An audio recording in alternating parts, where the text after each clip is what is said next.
पांगरी ग्रुपवर काहीही पोस्ट करणार नाही। अन्नाच्या विरोधात अन्नाच्या विरोधात एकही पोस्ट करणार नाही। अन्नाशिवाय पर्याय नाही। माझी झाली ती चूक झाली। इथून पुढे मी असली चूक नाही इथून पुढे नाही। ग्रामपंचायत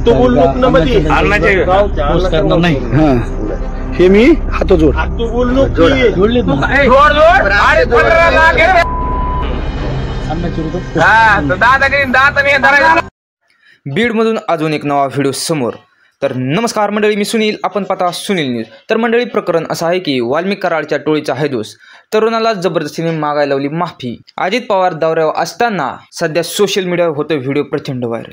संतोष देशमुख हत्या प्रकरणातील मुख्य आरोपी वाल्मिक कराड हा सध्या जेलमध्ये असला तरी बीड जिल्ह्यातील विविध ठिकाणी त्याची टोळ्यांची दहशत अजूनही आपल्याला कायममध्ये पाहायला मिळत आहे। सोशल मीडिया व्हायरल झालेल्या एका व्हिडिओमध्ये हे पुन्हा एकदा सिद्ध झाले आहे की या व्हिडिओच्या माध्यमातून एक तरुण कराड विरोधात पोस्ट केल्यामुळे हात जोडून माफी मागताना दिसत आहे। व्हायरल झालेल्या व्हिडिओमध्ये तो तरुण हात जोडून मी वाल्मिक कराड अण्णाच्या विरोधात कोणतीही पोस्ट करणार नाही, माझ्याकडून चूक झाली असे म्हणत दिसत आहे। विशेष म्हणजे त्याला शिवीगाळ करून आणि दमदाटी करून हा माफीनामा जबरदस्तीने घेतल्याचा व्हिडिओ स्पष्टपणे दिसून येत आहे। हा सर्व प्रकार वाल्मिक कराडच्या समर्थकांनी घडून आणल्याची माहिती मिळत असून हा व्हिडिओ जुना असल्याची चर्चा आहे।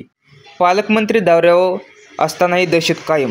हा व्हिडिओ बीडचे पालकमंत्री अजित पवार यांच्या नुकत्याच पार पडलेल्या दौऱ्यादरम्यान व्हायरल झाल्यामुळे या प्रकरणात अधिकच वेग घेतला आहे। कारागृहात असतानाही टोळीची दहशत मात्र कायम असल्याचे आपल्याला पाहायला मिळत आहे। असा प्रश्न सर्वसामान्यांनी उपस्थित केला जात असून व्हायरल झालेल्या व्हिडिओतील धमकवणाऱ्यांचे चेहरे ओळखले गेले असले तरी अद्याप त्यांच्या विरोधात कोणत्याही प्रकारचे अधिकृत तक्रार दाखल झालेली नाही।